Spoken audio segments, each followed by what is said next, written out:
కూర్చోమా ఒక్కరమా ఎనికి పన్నాయనా కూర్చోము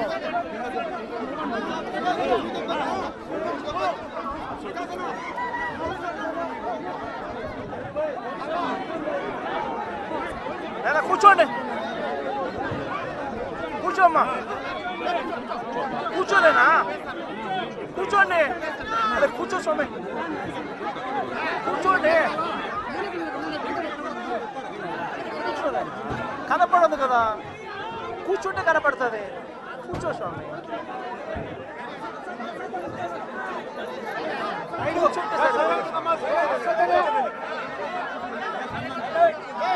సైలెంట్ ఉండగా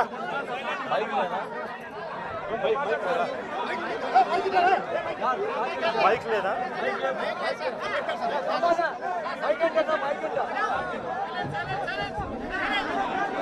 ఈరోజు రాజస్థాన్లో జరిగిన ఘటన ఈ ఇంటికి వచ్చి ఈ నియోజకవర్గంలో ఎందుకు ఈ ఘటన జరిగింది ఎందుకు రాష్ట్రంలో ఈ పరిస్థితులు ఉన్నాయి అన్నది నిజంగా ప్రతి ఒక్కరూ కూడా వాళ్ళ గుండెల మీద చేతులు వేసుకుని ఆలోచన చేయాల్సిన అవసరం ఎంతైనా ఉంది. ఎందుకంటే ఈరోజు నా పక్కనే లింగమయ్య అన్న భార్య ఉంది. తన భర్తను కోల్పోయి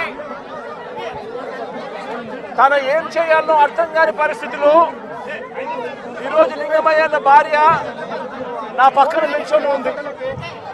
అసలు ఈ ఘటన ఎందుకు జరిగింది, రాష్ట్రంలో ఉన్న పరిస్థితులు ఏమిటి, రాష్ట్రంలో ఇదే మాదిరిగా కొనసాగితే పరిస్థితులు రాష్ట్రం పూర్వపు రోజుల్లో బీహారు గురించి మాట్లాడుకునే వాళ్ళం. ఈ రోజు ఉన్న రాష్ట్రంలో ఉన్న పరిస్థితులు చూస్తే ఈ బీహారు ఇటువంటి రాష్ట్రాలన్నీ ఎక్కడికో పోవాలి. ఆంధ్ర రాష్ట్రం పరువును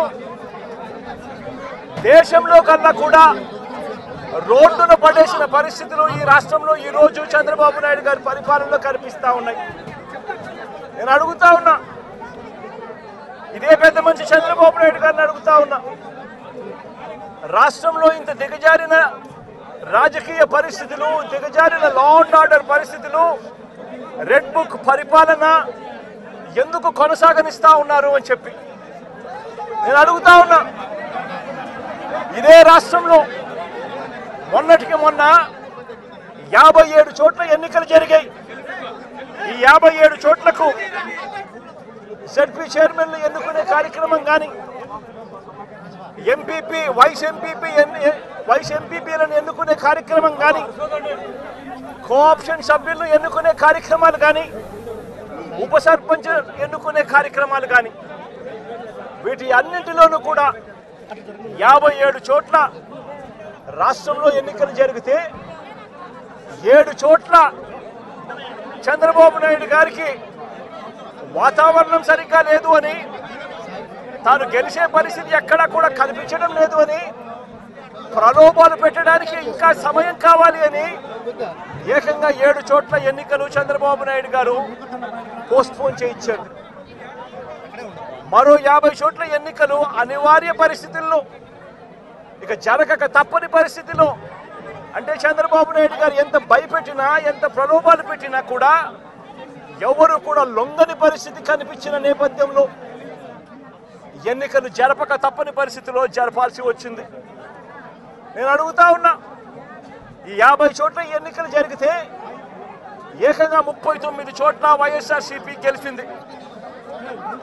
నేను అడుగుతా ఉన్నా ఇదే పెద్ద మంచి చంద్రబాబు నాయుడు గారిని, ఈ 57 చోట్లైనా కూడా చంద్రబాబు నాయుడు గారికి బలం లేదు. గెలిచిన వాళ్ళంతా వైఎస్ఆర్సీపీ సభ్యులు, వైఎస్ఆర్సీపీ బీఫామ్ మీద గెలిచిన సభ్యులు, వైఎస్ఆర్సీపీ టికెట్ మీద గెలిచిన సభ్యులు, వైఎస్ఆర్సీపీ ఫ్యాన్ గుర్తు మీద గెలిచిన సభ్యులు. మరి ఇలాంటి చోట చంద్రబాబు నాయుడు గారికి బలం లేదని తెలిసి ఎందుకు చంద్రబాబు నాయుడు గారు హింసను ప్రోత్సహిస్తూ, ప్రలోభాలను ప్రోత్సహిస్తూ, భయపెట్టిస్తూ, పోలీసులను తన దగ్గర పనిచేసే వాచ్మెన్ల కన్నా హీనంగా కూడా వాడుకుంటూ ఎందుకు చంద్రబాబు నాయుడు గారు ఇంత దిగజారిన రాజకీయాలు ఎందుకు చేస్తూ ఉన్నారు చంద్రబాబు నాయుడు గారిని అడుగుతా ఉన్నా. ముఖ్యమంత్రి స్థానంలో ఉన్న వ్యక్తి ఏమవుతుందండి ఒక చోట ఎంపీపీ పదవి పోతే, ఏమవుతుందండి ఒక చోట జెడ్పీ చైర్మన్ పదవి పోతే, ఏమవుతుందండి ఒక చోట ఉప సర్పంచ్ పదవి పోతే? నేను అడుగుతా ఉన్నా. ఇదే పెద్ద మనిషి చంద్రబాబు నాయుడు గారి ముఖ్యమంత్రి కాబట్టి, అధికారంలో ఆయన ఉన్నాడు కాబట్టి, రాష్ట్రంలో ఏ పదవైనా కూడా తనకు బలం లేకపోయినా కూడా, తనకు సంఖ్యాబలం లేకపోయినా కూడా, తాను ముఖ్యమంత్రి అన్న అహంకారంతో ఏ పదవైనా కూడా నాకే కావాలి, ఏ పదవైనా కూడా నేను దౌర్జన్యం చేస్తాను అని చెప్పి లా అండ్ ఆర్డర్ను పూర్తిగా నాశనం చేసిన పరిస్థితుల మధ్య ఈరోజు రాష్ట్రంలో పరిపాలన సాగుతూ ఉంది. ఇదే పెద్ద మనిషి చంద్రబాబు నాయుడు గారిని అడుగుతా ఉన్నా. ఇదే రామగిరిలో ఇదే మండలంలో ఎంపీపీ ఎన్నికకు సంబంధించి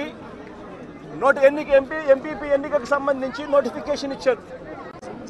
10 మంది ఎంపీటీసీ సభ్యులకు గాను ఇక్కడ వైఎస్ఆర్సీపీ 9 మందిని గెలిచింది. 9 ఎంపీటీసీలు వైఎస్ఆర్సీపీ అయితే కేవలం ఒకే ఒక్క చోట తెలుగుదేశం పార్టీ గెలిచిన పరిస్థితులు. మరి నేను అడుగుతా ఉన్నా, మరి ఇక్కడ ఎంపీపీ స్థానానికి ఎన్నిక నోటిఫికేషన్ జారీ అయితే 9 సభ్యులున్న వైఎస్ఆర్సీపీకి రావాలన్నా, ఒకే ఒక్క సభ్యుడు గెలిచిన తెలుగుదేశం పార్టీకి రావాలన్నా?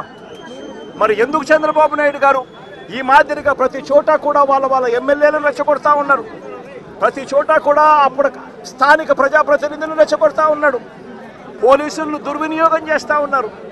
చేసి చివరికి ఏం జరిగింది? ఇక్కడ 9 మంది ఇక్కడ వైఎస్ఆర్సీపీకి సంబంధించిన సభ్యులు ఉంటే చంద్రబాబు నాయుడు గారు ప్రలోభాలు పెట్టే కార్యక్రమం, చంద్రబాబు నాయుడు గారు భయపెట్టే కార్యక్రమాలు జరుగుతూ ఉన్న నేపథ్యంలో వీళ్ళంతా కూడా కోర్టుకు వెళ్ళి కోర్టుల నుంచి వీళ్ళంతా కూడా మాకు ప్రాణహాని ఉంది, ఎంపీపీ ఎలక్షన్లలో మేము పార్టిసిపేట్ చేయాలి అని అంటే మాకు ఇబ్బందికర పరిస్థితులు ఉన్నాయి అని చెప్తే కోర్టు అక్షింతలు వేసి పోలీస్ ప్రొటెక్షన్తో ఈ ఎన్నిక జరిపించండి అని చెప్పి కోర్టు ఆదేశాలు ఇస్తే, కోర్టు ఆదేశాలతో 8 మంది కోర్టు ఆదేశాలతో ఎంపీటీసీలను తీసుకొని వస్తూ ఉంటే మధ్యలో పోలీసులు ప్రొటెక్షన్ తీసుకొని పోలీస్ ప్రొటెక్షన్తో వీళ్ళంతా కూడా ఇక్కడికి వచ్చి ఓటు వేయాల్సిన పరిస్థితుల్లో పోలీసులు ఏం చేశారు? తీసుకొని వచ్చి వీళ్ళందరినీ కూడా మధ్యలో రామగిరి ఎస్ఐ సుధాకర్, ఈ రామగిరి ఎస్ఐ మధ్యలో ఈ సుధాకర్ అనేవాడు వీళ్ళ కాన్వాయ్లోకి ఎక్కి ఈ ప్రయాణం చేస్తూ ఉన్న ఎంపీటీసీ వీళ్ళందరితో కూడా వీడియో కాల్ ఆయన ఫోన్ నుంచి సాక్షాత్తు ఇక్కడ ఎమ్మెల్యే కొడుకు వీళ్ళతో వీడియో కాల్ చేయిస్తాడు, మాట్లాడిస్తాడు. చేసేటప్పుడు భారతమ్మ అని చెప్పి ఒక ఎంపీటీసీ సభ్యురాలు ఉంటే ఆ ఎంపీటీసీ సభ్యురాలకు సంబంధించిన అమ్మా నాన్న వాళ్ళిద్దరిని వాళ్ళ దగ్గర పెట్టుకొని ఆ వీడియో కాల్లో వాళ్ళ అమ్మా నాన్నను కూడా చూపించి, నువ్వు కనుక ఓటు వేయకపోతే మీ అమ్మా నాన్న వాళ్ళు ఇంటికి కూడా రారు అని చెప్పి వీడియో కాల్లో ఏకంగా బెదిరించే కార్యక్రమం జరిగింది. ఆ పాప కన్నీరు మున్నీరు ఏడుస్తూ బాధపడుతూ ప్రకాశం చెప్పిన పరిస్థితులు. ఇలాంటి పరిస్థితిలో ఒక ఎస్ఐగా ఉన్న వ్యక్తి తాను చేసిన పని ఏమిటి? తాను కాన్వాయ్లోకి సెలవు మీద ఉన్నాడట ఎస్ఐ. తాను మామూలుగా పోకూడదట. అలాంటి రామగిరి ఎస్ఐ ఎంటర్ అయ్యి వీడియో కాల్ పెట్టి వీళ్ళందరినీ కూడా భయపడించి ప్రలోభాలు పెట్టి చేసే కార్యక్రమాలు చేశారు. తీరా చూస్తే ప్రలోభాలకు వీళ్ళు ఎక్కడా కూడా లొంగని పరిస్థితి ఎప్పుడైతే కనిపించిందో అప్పుడు ఇక ఎన్నికకు ఎంపీడీఓ కార్యాలయానికి తీసుకొని పోయి ఎన్నిక జరిగించే కార్యక్రమానికి ఫుల్ స్టాప్ పెట్టించేసి టైం అయిపోయి చేసేట్టుగా చేసి ఎన్నిక లాస్ట్కు కోరం లేదని చెప్పి ఎన్నికను పోస్ట్పోన్ చేసే కార్యక్రమం చేసిన తర్వాత ఇదే ఎస్ఐ వీళ్ళను పెనుగొండకు తీసుకొని పోతాడు. పక్క కాన్స్టిట్యున్సీలో ఉన్న పెనుగొండకు. అక్కడ ఎంఆర్ఓ కార్యాలయంలో తీసుకొని పోయి ఎంపీటీసీను బైండ్ ఓవర్ చేస్తాడు. బైండ్ ఓవర్ చేస్తూ అక్కడ తెలుగుదేశం పార్టీకి సంబంధించిన నాయకులందరినీ కూడా అక్కడికి రమ్మని చెప్తాడు. అదే సమయంలో అక్కడికి వెళ్ళి ప్రకాష్, మా ఉషమ్మ వీళ్ళిద్దరూ పెనుగొండ నియోజకవర్గంలో ఏం జరుగుతూ ఉంది అని చెప్పి వీళ్ళిద్దరూ అక్కడికి వెళ్ళి మా పార్టీకి సంబంధించిన, అంటే ఈయన తనకు సంబంధించిన ఎంపీటీసీలు, మా పార్టీకి సంబంధించిన ఎంపీటీసీలు మీరు నిర్బంధిస్తే ఆ ఎంపీటీసీలకు మద్దతుగా వీళ్ళు అక్కడికి వెళ్ళి ఆ ఎంపీటీసీలను వీళ్ళు తీసుకొచ్చుకునే కార్యక్రమాలు చేస్తే వీళ్ళిద్దరి మీద కేసులు. నేను అడుగుతా ఉన్నా, ఏం తప్పు చేసినారని చెప్పి వీళ్ళిద్దరి మీద కేసులు పెడతా ఉన్నారు. వీళ్ళేమైనా తెలుగుదేశం పార్టీకి సంబంధించిన ఎంపీటీసీలను ఏమన్నా తీసుకొస్తే కార్యక్రమానికి చేస్తున్నారా? లేదే మా పార్టీకి సంబంధించిన ఎంపీటీసీలను సాక్షాత్తు పోలీసుల సమక్షంలో పోలీస్ అధికారే తెలుగుదేశం పార్టీ నాయకులతో కలిసి మా పార్టీకి సంబంధించిన ఎంపీటీసీలను కిడ్నాప్ చేసే కార్యక్రమం ఒకవైపున జరుగుతూ ఉంటే అడ్డుకునేందుకు వీళ్ళు అక్కడికి వెళ్ళి ధర్నా చేసి ఎంపీటీసీలను తీసుకొచ్చుకునే కార్యక్రమం వీళ్ళు చేస్తే వీళ్ళ మీద కేసులు పెడతారు. మరోవైపున ఇటువంటి ఘటనలలో మండలంలో, ఇటువంటి రామగిరి మండలంలో ఇటువంటిది జరగకోకుండా మళ్ళీ ఉప ఎన్నికలు మళ్ళీ పిలుస్తారు, మళ్ళీ నోటిఫికేషన్ మళ్ళీ పిలుస్తారు. పిలిచినప్పుడు తెలుగుదేశం పార్టీకి మద్దతు లేదు కాబట్టి, వాళ్ళు ఎలాగో గెలవరు కాబట్టి దాన్ని హుందాగా వదిలేయాల్సింది పోయి ఇటువంటి ఘటనలు మళ్ళీ ఇటువంటి ఘటనలు పునరావృతం చేసే విధంగా రామగిరి మండలంలో భయం క్రియేట్ చేసేదానికోసం ఈ మండలానికి సంబంధించిన ఒక ఇంపార్టెంట్ నాయకుడిని 27వ తారీఖున అటాక్ చేశారు ఇదే ఊర్లో. 28వ తారీఖున మళ్ళీ అదే ఇంటిని అటాక్ చేశారు. జయచంద్రారెడ్డిని అటాక్ చేస్తే ఇదే జయచంద్రారెడ్డి, ఇదే కురువ లింగమయ్యన్న వీళ్ళందరూ కూడా దాన్ని అడ్డుకొని పోలీసులకు వెళ్ళి కంప్లైంట్ చేశారు. ఎందుకు మమ్మల్ని అటాక్ చేస్తూ ఉన్నారు, మండలంలో భయాందోళన క్రియేట్ చేసేందుకోసం అని చెప్పి మళ్ళీ ఈ ఎన్నిక జరిగితే ఈ ఎన్నికల్లో మళ్ళీ వైఎస్ఆర్సీపీ ఎంపీటీసీలను భయపెట్టాలనే ఉద్దేశంతో, భయానికి గురి చేయాలనే ఉద్దేశంతో అటాక్ చేసే కార్యక్రమం జరుగుతూ ఉంది. దీన్ని అరికట్టండి అని చెప్పి పోలీసులకు వెళ్తే పోలీసులకు ఘటనకు సంబంధించిన కంప్లైంట్ ఇచ్చినా కూడా పోలీసులు కనీసం పట్టించుకున్న పాపాన పోలేదు. 28వ తారీఖున మళ్ళీ 28వ తారీఖున మళ్ళీ ఇదే మాదిరిగా జరిగించిన తర్వాత మార్చి 30వ తారీఖున కురుబ లింగమయ్యన్న కొడుకు బైక్లో తాను పోతా ఉంటే బైక్లో పోయేటప్పుడు వాళ్ళ ఇళ్ళ ద్వారా పోయే కార్యక్రమం జరుగుతూ ఉంటే బైకును అడ్డగించి లింగమయ్య కొడుకును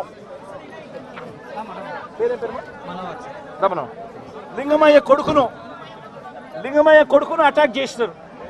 అటాక్ చేస్తే లింగమయ్య కొడుకు మనోహర్ అటాక్ చేస్తే ఫోన్లో నాన్న నన్ను కొడతా ఉన్నారు, నన్ను అటాక్ చేసినారు, నన్ను కొడతా ఉన్నారు అని చెప్పి వాళ్ళ నాన్నతో తను మాట్లాడితే నువ్వు ఫోన్ చేసి మళ్ళీ మీ నాయనకు చెప్తావా అని చెప్పి మళ్ళా వీళ్ళింటికి ఇక్కడ నుంచి 20 మంది బేస్బాల్ బ్యాట్ కూడా తీసుకొని పోయి బేస్బాల్ బ్యాటు, కట్టెలు, రాళ్ళు, మచ్చుకొత్తి కూడా తీసుకొని మీలో 20 మందితో ఇళ్ళ కాడికి పోయినారు. ఇంటికాడికి పోయి లింగమయ్యన్నను బేస్బాల్ కట్టెతో నెత్తి మీద కొడితే బేస్బాల్ కట్ట విరిగి ఏకంగా ఆ మనిషి చనిపోవడం జరిగింది. నేను అడుగుతా ఉన్నా ఇదే రకమైన పాలనకు సంబంధించి నేను క్వశ్చన్స్ అడుగుతా ఉన్నా. చంద్రబాబు నాయుడు గారిని అడుగుతా ఉన్నా, పోలీసులను అడుగుతా ఉన్నా, అయ్యా మీరు చేసేది న్యాయంగా ఉందా, మీరు చేసేది ధర్మంగా ఉందా అని చెప్పి నేను అడుగుతా ఉన్నా. మీరు చేస్తూ ఉన్న ఈ రాంగ్ ప్రెసిడెంట్ వల్ల రాష్ట్రం ఈరోజు బీహార్ కన్నా నాశనమైన పరిస్థితుల్లో ఈరోజు తయారవుతా ఉంది రాష్ట్రం. ప్రతి చర్య మనం చేసేది డెమోక్రసీలో సిగ్గుతో తలొంచుకునే కార్యక్రమానికి మీరంతా కూడా సిగ్గు లేకుండా చేస్తూ ఉన్నారు. ఇదే లింగమైన అడుగుతా ఉన్నా, వీళ్ళల్లో కొట్టిన పోలీసులు కేసులు పెడతా ఉన్నారు. వీళ్ళ దగ్గరికి వచ్చి 20 మంది వీళ్ళని అటాక్ చేస్తే కేసులు పెట్టింది ఎంతమంది మీద? కేవలం 2 మీద మాత్రమే కేసులు పెట్టారు. ఇదే దాంట్లో క్రియాశీలకంగా వ్యవహరించిన రమేష్ నాయుడు మీద ఎందుకు కేసు పెట్టలేదు? మిగిలిన వాళ్ళందరినీ కేసులోకి ఎందుకు తీసుకొని రావడం లేదు అని చెప్పి ఇదే పోలీసులను ఇదే చంద్రబాబు నాయుడు గారిని అడుగుతా ఉన్నా. ఇదే గ్రామంలో ఇదే తెలుగుదేశం పార్టీకి సంబంధించిన ఎమ్మెల్యే బంధువులు వీళ్ళంతా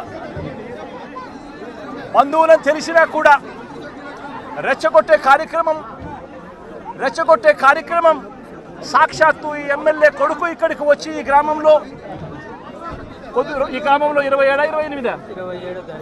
27 తారీఖు ఆయనే వచ్చి రెచ్చగొట్టే కార్యక్రమం చేసిపోయినా కూడా ఆయన మీద కూడా కేసు ఎందుకు పెట్టడం లేదు అని అడుగుతా ఉన్నా. వాళ్ళందరినీ కూడా తప్పించే కార్యక్రమం చేస్తూ ఉన్నారు. తూతూ మంత్రంగా 2 మీద మాత్రమే కేసు పెట్టారు. కానీ ఈ హత్యను ప్రోత్సహించిన ఎమ్మెల్యేను కానీ ఎమ్మెల్యే కుమారుడు కానీ వారి మీద మాత్రం ఎటువంటి చర్యలు కూడా తీసుకోలేదు. కంప్లైంట్ చేసినా కూడా 27వ తారీఖున 28వ తారీఖున మా ఇళ్ల మీద దాడి జరుగుతూ ఉంది, మాకు పోలీస్ ప్రొటెక్షన్ ఇవ్వండి అని చెప్పి కంప్లైంట్ చేసినా కూడా పోలీసులు ఎందుకు పట్టించుకోలేదు అని చెప్పి చంద్రబాబు నాయుడు గారిని అడుగుతా ఉన్నా, పోలీసులను కూడా అడుగుతా ఉన్నా. ఇదే ఎస్ఐ సుధాకర్ అనేవాడు వీడియో కాల్స్తో ప్రతి ఎంపీటీసీలని కూడా తానే ప్రలోభాలు పెడుతూ తన ఫోన్లో నుంచే వీడియో కాల్స్తో వాళ్ళతో ఫోన్లో మాట్లాడించి తానే క్రియాశీలకంగా ఇదే రామగిరి మండలానికి సంబంధించిన ఎస్ఐ కేసు పెట్టినా కూడా యాక్షన్ తీసుకోకుండా తానే ఇవన్నీ చేస్తూ ఉంటే ఎందుకు ఆ ఎస్ఐ మీద యాక్షన్ తీసుకోవడం లేదు? ఎందుకు ఆ ఎస్ఐ ఫోన్ రికార్డ్స్ను ఎందుకు పరిగణలోకి తీసుకోవడం లేదు అని చెప్పి కూడా గట్టిగా అడుగుతా ఉన్నా. ఇదే లింగమయ్యతో పాటు కొడుకు శ్రీనివాస్పై కూడా దాడి చేశారు. కానీ ఆశ్చర్యం ఏమిటంటే లింగమయ్య కొడుకు నుంచి కాకుండా వాళ్ళు కంప్లైంట్ రాసుకునింది ఎవరితో తెలుసా? వాళ్ళంతకు వాళ్ళే ఒక పేపర్ మీద రాసుకొని వచ్చి పోలీసులు చదువు రాదని చెప్పి లింగమయ్య అన్న భార్యతో ఏలుముద్ర బలవంతంగా చేయించుకున్నారు. ఇది న్యాయమేనా అని అడుగుతా ఉన్నా. లింగమయ్య అన్న భార్య చదువు రాదని కొడుకు పక్కనున్నాడు, దాడిలో ఆయన కూడా గాయపడ్డాడు, చదువుకున్నాడు, కానీ ఆయనతో స్టేట్మెంట్ తీసుకోరు. స్టేట్మెంట్ తీసుకునేది పోలీసులే రాస్తారు. లింగమయ్య అన్న భార్యతో ఏలుముద్ర తీసుకుంటాడు. ఎందుకు ఆయన చదువు రాదు, భయపడిచ్చి పెట్టకపోతే ఏలుముద్ర వేయకపోతే ఏమన్నారమ్మా? సంతకం పెట్టాలి. ఎట్టి పరిస్థితుల్లో పెట్టకుండా పోతే ప్రసక్తే లేదు, ఖచ్చితంగా పెట్టాలని చెప్పి ఆమెతో ఏలుముద్ర తీసుకుంటారు. వీళ్ళు ఏం రాసుకున్నారో ఆమెకు తెలీదు, ఏం స్టేట్మెంట్ ఉందో దాంట్లో తెలీదు, ఎవడు చెప్పడు. కానీ కొడుకు ఇచ్చే స్టేట్మెంట్ మాత్రం తీసుకునే కార్యక్రమం మాత్రం చేయరు. ఇదే లింగమయ్యను చంపాలనే ఉద్దేశంతో బేస్బాల్ బ్యాటుతో మరి ఇక్కడికి వచ్చి బేస్బాల్ బ్యాటుతో తల మీద కొట్టి చంపిన నేపథ్యంలో ఎక్కడ కూడా పోలీసులు నమోదు చేసిన కేసుల్లో ఎక్కడా కూడా బేస్బాల్ బ్యాట్ ఉందని, బేస్బాల్ బ్యాట్తో కొట్టారని చెప్పి ఎక్కడా రాయరు. ఏంది చిన్న కర్రలతో గొడవ జరిగిందని, ఆ దొమ్మిలో ఏదో జరిగిపోయిందని వక్రీకరించే ప్రయత్నమే జరుగుతూ ఉంది. ఇక్కడ ఆశ్చర్యకరమైన విషయం ఏమిటంటే పోలీసులు విచారించిన 8 మందిలో 5 మంది మాత్రమే లింగమయ్య కుటుంబీకులు. మిగిలిన 3 పోలీసులు సాక్షులుగా చేర్చిన మిగిలిన 3 తెలుగుదేశం పార్టీకి సంబంధించిన నిందితులకు సంబంధించిన సన్నిహితులను సాక్షులుగా మరో 3 పోలీసులే చేర్చడం అన్నది నిజంగా లా అండ్ ఆర్డర్ అన్నది ఏ స్థాయిలోకి దిగజారిపోయింది, పోలీసు అనే వ్యవస్థ ఏ స్థాయిలోకి దిగజారిపోయింది అని చెప్పడానికి నిజంగా ఇంతకన్నా వేరే ఉదాహరణ కూడా అవసరంలా.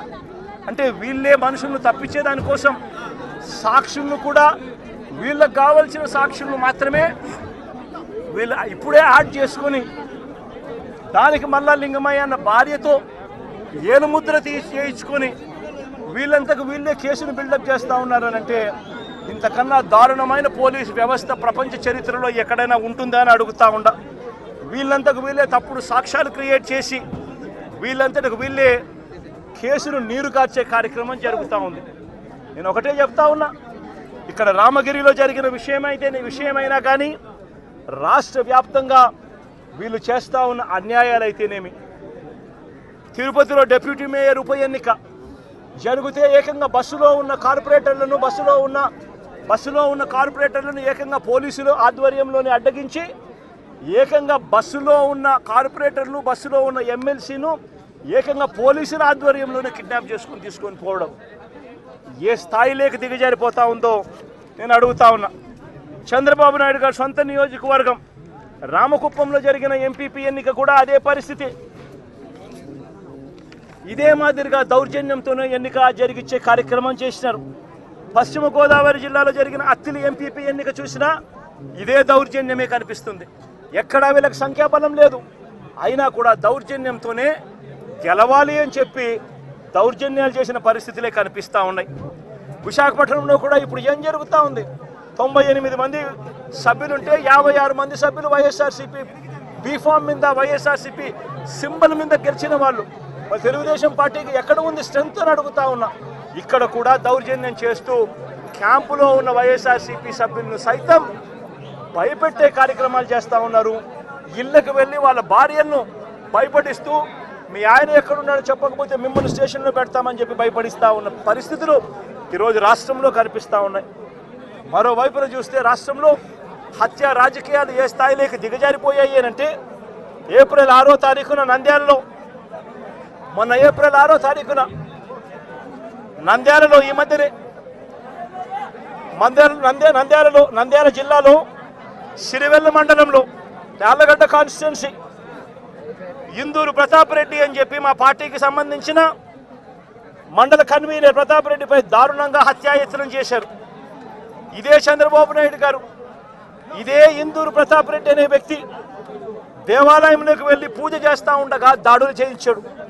ఇదే చంద్రబాబు నాయుడు గారు ముఖ్యమంత్రిగా ఉన్నప్పుడు 2017లో ప్రతాప్ రెడ్డి అన్నను ప్రభాకర్ రెడ్డిని అతని బావమర్దిని చంద్రబాబు నాయుడు గారి దగ్గర నుండి చంపించిన తర్వాత మా ప్రభుత్వం వచ్చిన తర్వాత ప్రతాప్ రెడ్డికి మేము గన్మెన్ సౌకర్యం మేము కల్పిస్తే చంద్రబాబు నాయుడు గారు వచ్చిన తర్వాత ఆ గన్మెన్ను తీసేసి చివరికి ప్రతాప్ రెడ్డిని చంపే కార్యక్రమం చేయడానికి ఏకంగా చంద్రబాబు నాయుడు గారు పురమాయించిన పరిస్థితులు మన కళ్ళ ఎదుటే కనిపిస్తూ ఉన్నాయి.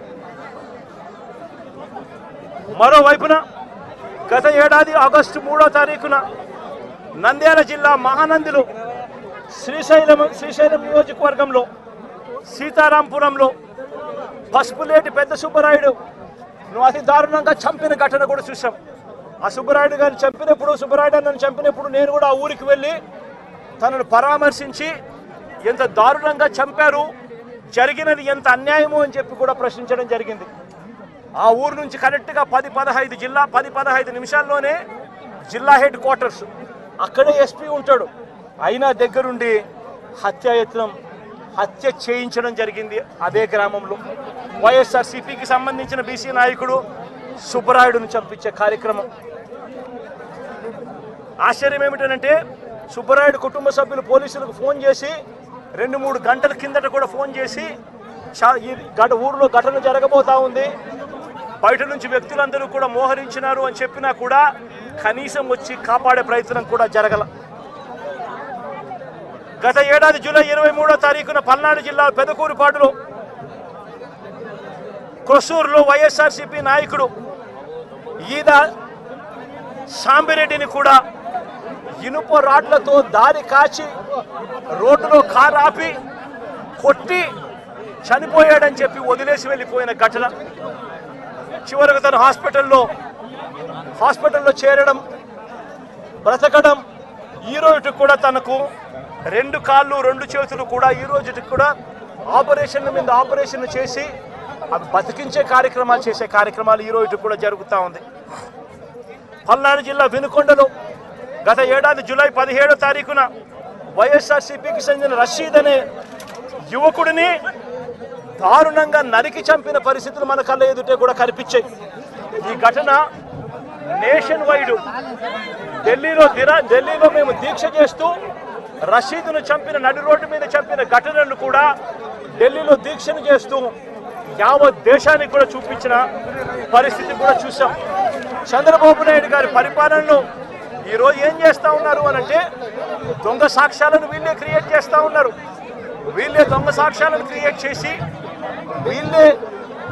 వీళ్ళకు నచ్చని నాయకులందరినీ కూడా ఒక పద్ధతి ప్రకారము కేసుల్లో ఇరికించి జైళ్ళ పాలు చేసే కార్యక్రమము, చంపించే కార్యక్రమాలు దగ్గర నుండి చంద్రబాబు నాయుడు గారు చేస్తూ ఉన్నారు.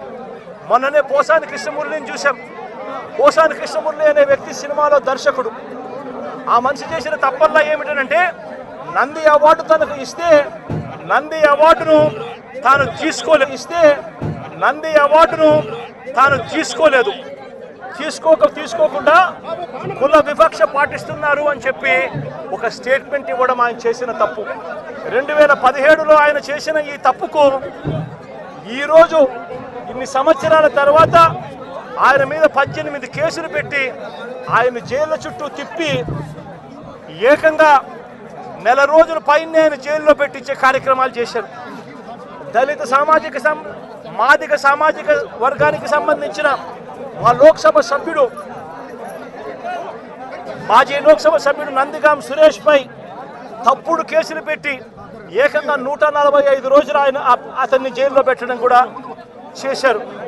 మాజీ ఎమ్మెల్యే పిల్లని రామకృష్ణారెడ్డి ఇతని మీద కూడా కుట్రపూరితంగా తప్పుడు కేసులు పెట్టి 55 రోజుల పాటు ఇతన్ని కూడా జైల్లో పెట్టించే కార్యక్రమాలు చేశారు.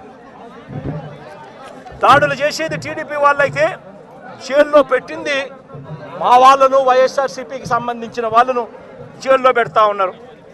పోలీసులు క్రియాశీలక పాత్ర పోషిస్తూ ఉన్నారు. వల్లభనేని వంశీ తాను ఘటనా స్థలంలో లేడు అని చెప్పి ఏకంగా తెలుగుదేశం పార్టీ ఆఫీసు దాడి జరిగిన ఘటనలో తాను లేడు అని చెప్పి ఏకంగా కోర్టులోకి వచ్చి తెలుగుదేశం పార్టీకి సంబంధించిన వ్యక్తి, పనిచేస్తూ ఉన్న వ్యక్తి కోర్టు 18 సార్లు ఆయనకు వాయిదాలు పిలిస్తే 18వ తారీఖు రాని తప్పని పరిస్థితిలో పోలీసులే తనను ప్రవేశపెడితే కోర్టు ముందర తానే వంశీ అనేవాడు అక్కడ లేడు అని చెప్పిన తర్వాత కూడా వంశీని అదే కేసులో ఇరికిచ్చి అదే కేసులో వంశీని ఇబ్బంది పెడుతూ ఇప్పటికి 50 రోజుల నుంచి వంశీని కూడా జైల్లో పెట్టించే కార్యక్రమాలు చేశారు. ఇలా రాష్ట్రం మొత్తం మీద రెడ్ బుక్ పరిపాలన సాగిస్తూ ఉన్నారు. ఇదే చంద్రబాబు నాయుడు గారిని అడుగుతాను, అయ్యా చంద్రబాబు, ప్రజల్లో ఏదైనా కూడా మంచి పేరు తెచ్చుకొని రాజకీయాలు చేయడం నేర్చుకోండి. మీరు సూపర్ 6 ఎందుకు అమలు చేయడం లేదు అని చెప్పి ఈరోజు ప్రజలు గట్టిగా నిలదీస్తూ ఉన్నారు. సూపర్ 7 హామీలను ఎందుకు అమలు చేయడం లేదు అని ప్రజలు మిమ్మల్ని గట్టిగా ప్రశ్నిస్తూ ఉన్నారు. ఇలాంటి ప్రశ్నించే సమయంలో ప్రజల గొంతు వినపడకూడదు అని చెప్పి రాష్ట్ర వ్యాప్తంగా రెడ్ బుక్ పాలన మీరు సాగిస్తూ వైఎస్ఆర్సీపీకి సంబంధించిన వాళ్ళు లేదా మీ సూపర్ 6ను మీ సూపర్ 7ను ఎందుకు అమలు చేయడం లేదు అని చెప్పి అడుగుతా ఉన్న ప్రజలను మీరు దయా దాక్షిణ్యం లేకుండా ఈ రకంగా ప్రతి చోట కూడా పోలీసులను ఉపయోగించుకుంటూ ఎమ్మెల్యేలందరినీ కూడా హింసను ప్రోత్సహించండి అని చెప్పి వాళ్ళందరినీ కూడా ఉసకొలుపుతూ రాష్ట్ర వ్యాప్తంగా కూడా మీరు చేస్తూ ఉన్న ఈ దౌర్జన్య కాండ త్వరలోనే ప్రజలు చూస్తూ ఉన్నారు, దేవుడు చూస్తూ ఉన్నాడు. ఖచ్చితంగా మీకు బుద్ధి చెప్పే పరిస్థితి త్వరలోనే వస్తుందని చెప్పి ఈ సందర్భంగా చంద్రబాబు నాయుడు గారికి గట్టిగా మందలిస్తూ చెప్తా ఉన్నా. అదే మాదిరిగా ఇంకొక విషయం కూడా చెప్తా ఉన్నా. అదే విధంగా ఇంకో విషయం కూడా చెప్తా ఉన్నా. ఇదే చంద్రబాబు నాయుడు గారికి చెప్తా ఉన్నా, ఇదే పోలీసులకు చెప్తా ఉన్నా. పోలీసులు ఎవరైతే చంద్రబాబు నాయుడు గారిని మెప్పు కోసం చంద్రబాబు నాయుడు గారి మెప్పు కోసం ఎవరైతే వాళ్ళ టోపీ మీద ఉన్న సింహాలకు సెల్యూట్ చేయకుండా చంద్రబాబు నాయుడు గారికి వాచ్మెన్ల కింద పనిచేస్తా ఉన్న ఆ ప్రతి పోలీస్ అధికారికి చెప్తా ఉన్నా, ఎల్లకాలం చంద్రబాబు నాయుడు గారి పరిపాలన సాగదు. చంద్రబాబు నాయుడు గారి పరిపాలన త్వరలోనే వస్తుంది. ప్రతి పోలీస్ అధికారికి కూడా చెప్తా ఉన్నా, మీ బట్టలు తీస్తామని చెప్పి ప్రతి పోలీస్ అధికారికి మీ యూనిఫామ్ తీస్తాం, చట్టం మిమ్మల్ని నిలబెడతాం, దోషులుగా మిమ్మల్ని నిలబెట్టి మీ యూనిఫామ్ తీయించి మీకు ఉద్యోగాలు లేకుండా చేస్తామని కూడా ఈ సందర్భంగా ఇప్పటికైనా చెప్తా ఉన్నా, ప్రతి పోలీస్ అధికారిలో కూడా మార్పు తెచ్చుకోండి. ఎల్లకాలం ఇదే పరిపాలన సాగదు. మీరు చేసిన ప్రతి పనికి కూడా వడ్డీతో సహా లెక్కేసి మిమ్మల్ని దోషులుగా నిలబెట్టి మీతో కక్కిచ్చే కార్యక్రమం ఖచ్చితంగా చేస్తామని చెప్పి కూడా ఈ సందర్భంగా ప్రతి పోలీస్ అధికారికి కూడా చెప్తా ఉన్నాం.